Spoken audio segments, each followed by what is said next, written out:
What's going on, everyone? This is Clayton Youngberg coming at you from the #1 website for all things Android, AndroidAuthority.com. Today we're going to be giving you an in-depth review and a close look at the Samsung Galaxy S3 for Sprint. We've got the white model. Before we get into any of the software or hardware, more or less, let's just take a look at how this phone fits in the hand. See here that we've got our power button on the right, embedded in our chrome accents. We've got our volume rocker here on the left, also in our chrome accents. On the back we've got our Sprint carrier branding as well as our Samsung Galaxy S3 logo. Here's our LED, our speaker, and then our 8 megapixel rear-facing camera. Got our 3.5mm headphone jack right here on the top, as well as a small microphone. Here's our earpiece. We've got two sensors and a 1.9 megapixel front-facing camera, as well as our LED there. Got our physical home button with some nice chrome accents around there. Our micro USB, which is plugged in right now, and then also another small microphone. This is a 4.8-inch Corning Gorilla Glass 2 screen here, so it's pretty scratch resistant, ding resistant, and it's beautiful. We've got a Super AMOLED display at 1280 by 720p with a pixel density of 306 pixels per inch. Now anyways, let's just go into the main front screen of this phone. When we pop on the lock screen, we can see here we've got a few quick icons down there, including our phone, our messaging, our smart memo, and then our camera application. We've got a nice clock there. We've got some charging notifications here, and then our status bar is pulled downable, if that's a word, when we have our lock screen open. Also, we can just swipe to unlock. Nice fluid motion there. Right here we're greeted with our main home screen where we've got some preloaded widgets from Sprint as well as from Samsung themselves. Here's our Sprint preloaded widgets. Some call it bloatware. This is the Sprint hotspot. We've got our Sprint zone, and we've got our voicemail services there. As we scroll through, we see we have infinite scrolling across all of the home screens. We can technically just go from left to right all the way infinitely. Now here we've got our S-Suggest, which is a native Samsung application, our Media Hub, the Samsung Music Player, and then our home screen here with a nice weather widget. Let's go into our app drawer. We see we've got apps and widgets as well as our downloaded tab there. Go back to all of those. We've got our AllShare Play preloaded, some chat on, we've got Downloads Manager, a Flipboard application, Dropbox of course. We got 50 free gigabytes of storage on there for 2 years when you buy it from Sprint. Of course, all of our Google apps such as Gmail, Google+. We've got Samsung Media Hub and Samsung Keys. Also our Sprint apps. This comes preloaded with Google Wallet. We've got YouTube. We've got our music player, S-Suggest, S-Voice, the native Samsung apps that make the Samsung Galaxy S3 stand out. And we got our widgets as well, which feature some dual clocks, contact widgets, calendar, tasks, more clock widgets. We've got our assistive light, calendar of course. We also have infinite scrolling on the widgets and the apps, S-Suggest. Go through here, music playlist, S-Memo, S-Bookmarks. Now all of those are the native Samsung features. We've got our audio options here, Google Plus posts. Go through.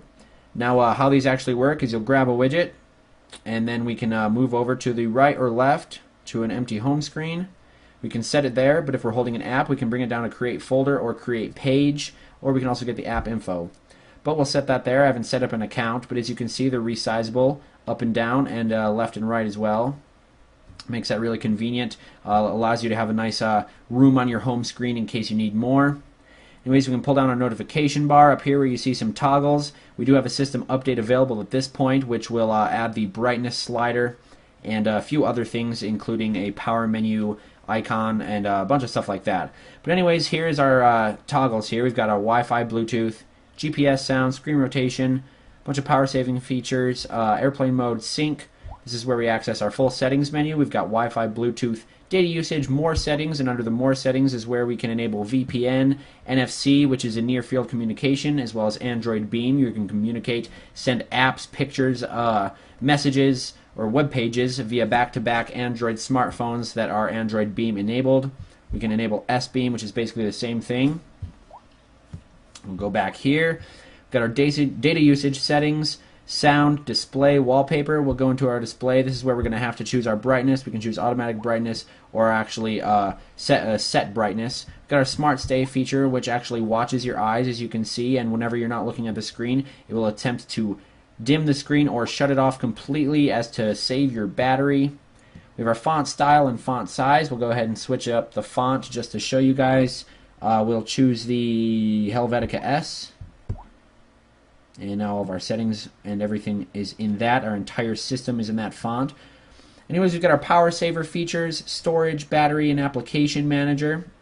We've also got accounts and sync, location services, and security. Now under the security tab, we can choose our different screen lock options, as well as lock screen options, where we can choose an information ticker to show us the news, camera quick access as well. Of course, we have clock, and we can choose our weather as well. We can disable the ripple effect, and then of course during the screen lock we can set whether or not we want motion, face, swipe unlock, face and voice, or a pin.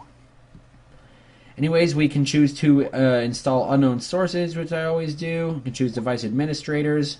We can go down to our dock, date and time, accessibility. We've got our developer options that come native with Ice Cream Sandwich, where we can enable USB debugging, and we can also go down and enable Force GPU rendering for 2D hardware acceleration.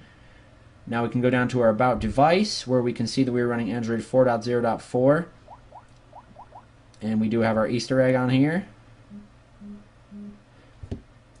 And we've already seen custom ROMs with Jelly Bean, so I wouldn't be too worried about that. We should be getting it very soon. We've got our kernel version here. Our build is May 23rd. And we have our hardware version, status of the phone and all that. So anyways, let's just check out some of the modifications we made to the lock screen. We'll go ahead and shut it off, pop her back on. Here we go. And as you can see now, we do have our news ticker. Now our news ticker will scroll along like that, and we can see all of our different news stories we chose. We can change it to technology, science, a bunch of different stuff, top stories, and we can also bring it up. So when we bring it up, we can scroll through, select a story, and go to it. We do have our weather set by location, as well as our charging, and then we have our quick controls for camera and all those things. So let's actually use one of these quick controls and check out the camera. Now when we're in the camera, we have a bunch of different settings. We're not able to use the flash because the battery is low. Big deal. Anyways, we can tap and hold the icon, then drag it to edit the position of the shortcuts, which is awesome. There's a lot of cool menus that tell you a lot of stuff about the Samsung Galaxy S3. But let's pop a picture. As you can see, it can take them pretty fast just by tapping. But anyways, we'll go ahead and check out our settings. And in our settings, we can choose the edit shortcuts. Self-portrait mode, shooting mode, single shot, we can do burst shot, HDR, smile shot, beauty panorama cartoon, share shot, which instantly uploads them, and buddy photo share. We have our scene mode where we can choose portrait, landscape, night, bunch of different cool stuff. We got our exposure value, focus mode, timer, effects. We can choose our resolution here. We always want our resolution to be the highest possible, 8 megapixels there. We've got our white balance, our ISO, our metering, anti-shake, auto contrast, just a bunch of different settings for this. Here's our focus settings. We have macro, face detection, autofocus, and then we can use our front-facing camera. What's going on? This is a 1.9 megapixel front-facing camera, by the way. So this is just a really great camera, you guys. We can also do the video camera, and during the video camera we can adjust our focus just by tapping the screen, stuff like that. Very cool. Check out some of the other apps, such as the browser now.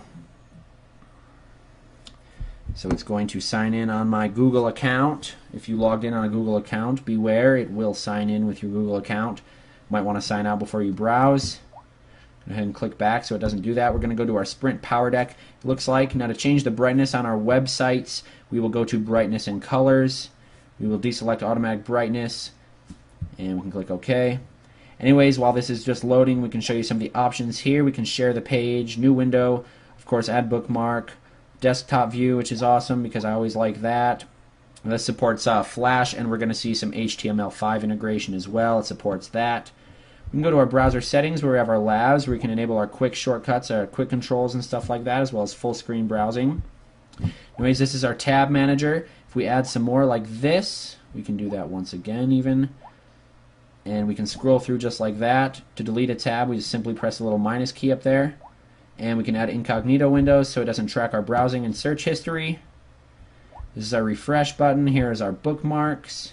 It loads them from your Google account, our history, and our saved pages. So that's very cool. We'll go back. Anyways, let's check out a few of our other Samsung applications on here, such as the S Memo. The S Memo is pretty cool. It's nothing like the LG Optimus where you can kind of access it at any moment. This is just more of like a drawing application. We'll check this one out. This is in the view mode. We can also edit the pictures, add some stuff on there. Some cool stuff like that. Now anyways, we can go back. We can choose our recent applications by pressing and holding the home button, where we can slide to remove them or easily access them by simply clicking. Now we can remove all just like that, and then also enter our task manager by clicking there. Under our task manager, we can see which applications are running. It looks like there's none. We have a list of our downloaded applications, and then we have our RAM, where we have 1.6 gigabytes clear, which is fairly good. Now with 2 gigabytes of RAM, you're going to have no problem at all running as many applications as your heart desires. So anyways, guys, that was the basic rundown on the Sprint Samsung Galaxy S3. You can check out more on our website. Now we're going to have a lot of guides for cool mods you can do to this phone, as well as walkthroughs. If you guys got any questions, go ahead and leave a comment, anything you'd like to see, and we'll be right on it.